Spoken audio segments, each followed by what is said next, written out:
Henry Roth works as a marine veterinarian at an ocean park in Hawaii.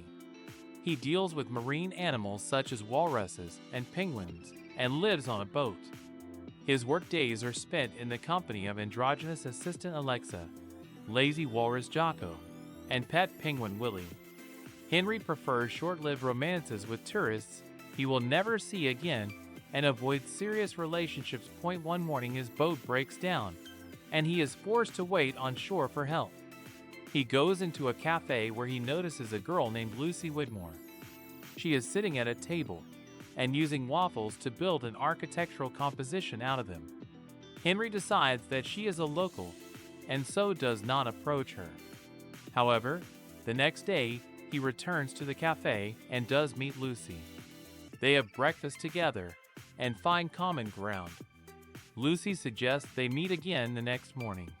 The next morning, Henry comes to the cafe, but Lucy does not recognize him. She treats him as a stranger. Sue, the owner of the cafe, explains to Henry that Lucy was in a car accident a year ago and now has amnesia. She remembers everything that happened before the day of the accident, but doesn't remember anything new after a night's sleep. Every day she wakes up convinced that today is Sunday, October 13th, her father's birthday. To shield Lucy from the pain, her father Marlon and brother Doug recreate that very day for her every day.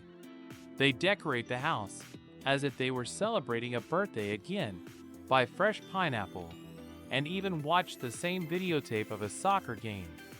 Lucy doesn't realize she is living the same day over and over again. Henry decides not to give up. He tries to approach Lucy every day under various pretexts, fixing her car, arranging random meetings, setting up funny situations to get her attention. Most of the time, he manages to impress her. Every day, he gets to know her again and again, and comes up with original ways to get closer to her. Marlene and Doug notice that Lucy starts singing a song by the Beach Boys in her studio on the days that Henry manages to see her. This becomes the first indication that her interactions with Henry are leaving a mark on her subconscious. They allow him to keep meeting. One day, Lucy discovers that her car's license plates have expired and discovers that everything is rigged around her. Henry concludes that the hardest thing for Lucy is not the memory loss itself, but the fact that she has been lied to. He devises a new strategy and records a video for her in which he tells her the whole truth about what happened.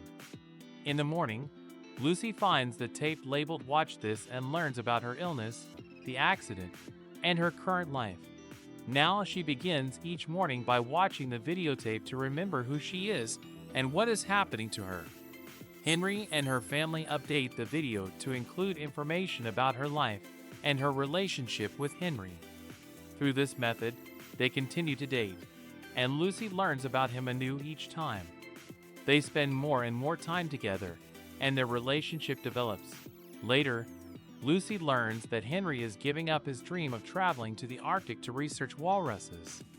He has been accepted on an expedition to Bristol Bay, but decides to stay by her side. Lucy decides she can't let him give up his life for her and breaks up with him. She asks him to destroy all diaries and records of him to forget he exists. Henry helps her erase the traces of their relationship. A short time later, he prepares to leave the island and go to school. Before leaving, Marlene gives him a gift from Lucy, a CD of "Wouldn't It Be Nice?" While sailing, Henry listens to it and realizes that if Lucy is still singing this song, it means that she still remembers him, at least on a subconscious level. He immediately returns to the island and heads to the Institute for People with Brain Injuries, where Lucy now teaches.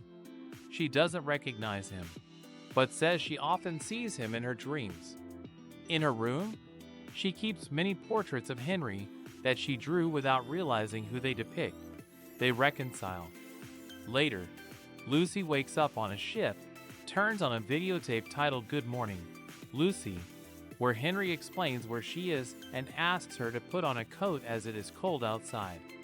She goes out on deck, sees the glaciers, meets her father fishing on deck, and Henry, who comes out to join her with their young daughter Nicole.